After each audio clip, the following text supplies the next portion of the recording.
It's 5 PM. Daily's just reset. You're doing your free mirror dungeon run because that's what good managers do.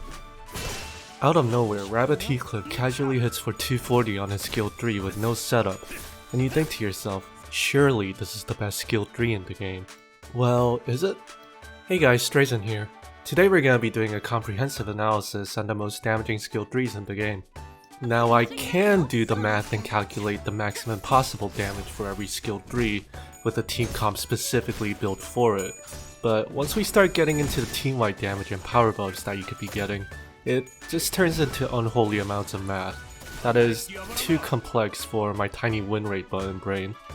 Like, yeah, we can stack every fragile, power, damage up effect in the game that applies to each skill 3 and compare damage that way, but that's hardly realistic in regular gameplay if you're not going for some reset cheese, nor is it a great way of actually assessing how good a skill is, in my opinion of course. Therefore, we're going to be taking a more holistic approach in assessing the max potential each ability can realistically pull, using optimal solo damage and ease of optimization as the main two criteria. Now, before we get into the video, I by no means claim to be an expert in optimization and game mechanics. That title goes to this Giga Chad who beat Refraction Railway in 49 turns. So please feel free to discuss any of the points made in this video in the comments, just be cool about it. Now, damage calculation is a whole ass Pandora's box, so we're going to keep it very controlled, and look for buff effects with specific synergies to that skill that will be realistic to run with that identity. This means LCCB Ishmael with her universal 5 fragile on skill 3 does not apply as a synergy for every skill 3, and neither does quick suppression with its 4 fragile. We're also going to ignore weakness, offensive level, and research level modifiers, as that would drastically increase the amount of cases that we'd need to go over. Let's start off with one of our top hitters. Not only does quick suppression hit for a gazillion damage, but it also helps your other skills do more damage with its 40% damage taken debuff on its first 2 coins. For our calculations, we're going to be including whatever conditions a skill requires in the ID to pull out the most damage by itself, so we'll be assuming that Heathcliff is at 6+ speed and has his passive buff active. With that, quick suppression is able to pull out around 112.4 damage, utilizing everything our Heathcliff ID has to offer. In terms of optimization potential, there's one ID/ego combo that really sticks out above all others, and that's Ncorp Faust with Hexnail.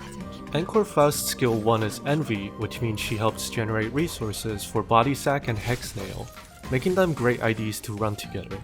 Her skill 2 inflicts Gaze, which provides a 20% damage increase for Blunt and Pierce. Additionally, Hexnail provides 3 Pierce fragility and 1 Envy fragility, both of which Rabbit Heathcliff can make use of, and provides a whopping 40% damage increase with just 1 ego use. For just one team member to provide up to a 60% damage increase is tough to beat. Now, I know I said we're going by optimal solo damage, but I'm going to go ahead and leave out Sinclair's 10% boost to mechanical amalgams, because it's such an edge case with only one current enemy having the tag. That being said, Sinclair does not lack for damage at all, pulling out around 107 damage when he gets a perfect skill 3 after getting Fnatic from his skill 1.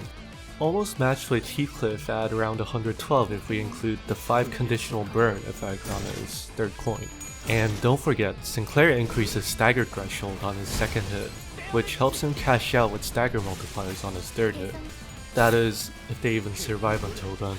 In terms of optimization, we have 3 stacks of Wrath Fragility from Rodian's 4th Match Flame, for if you're running Ncorp Rodian, I guess, and 1 stack of Blunt Fragility on base Ishmael's skill 3, at which point you're really just better off running LCCB Ishmael's 5 Fragility, but thought I'd include it anyways.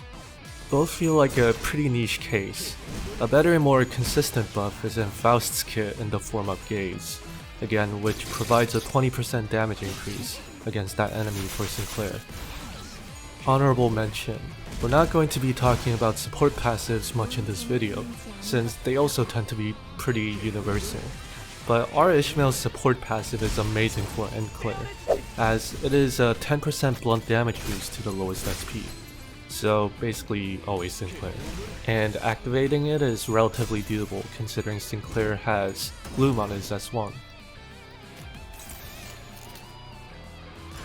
Rip Space is one of the OGs for either dealing craploads of damage or none at all.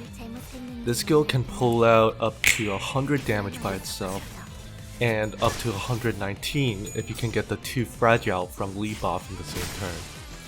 If you really want to go ham with this ability, you can run 7 Ryoshu, who has 5 potential slash fragility on her skill 3.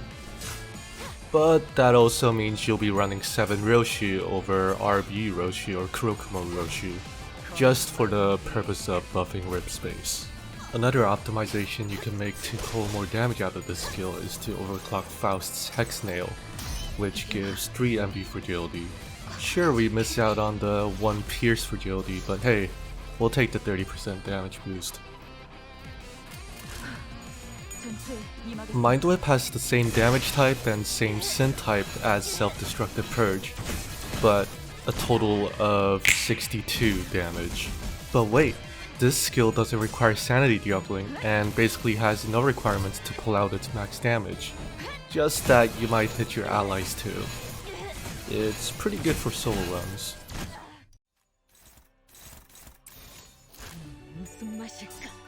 I can't cook anything, in contrast to Quick Suppression, is a strange, selfish skill.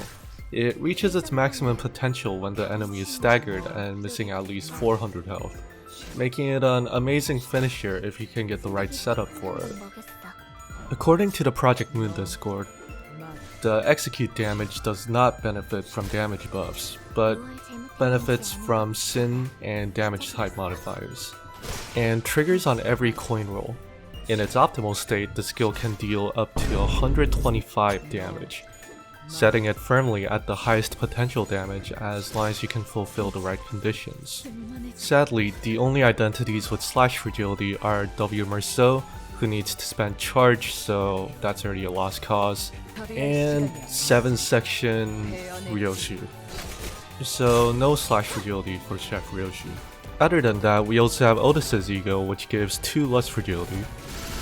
Chef Ryoshu's skill 3 is sorta demanding in that it requires a lot of work to pull out its max potential, like the enemy needing to be staggered, weak to lust, missing tons of health, etc.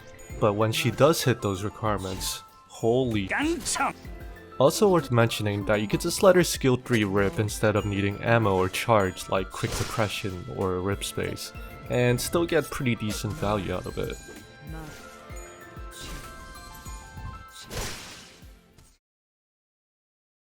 So in the end, who has the strongest skill 3?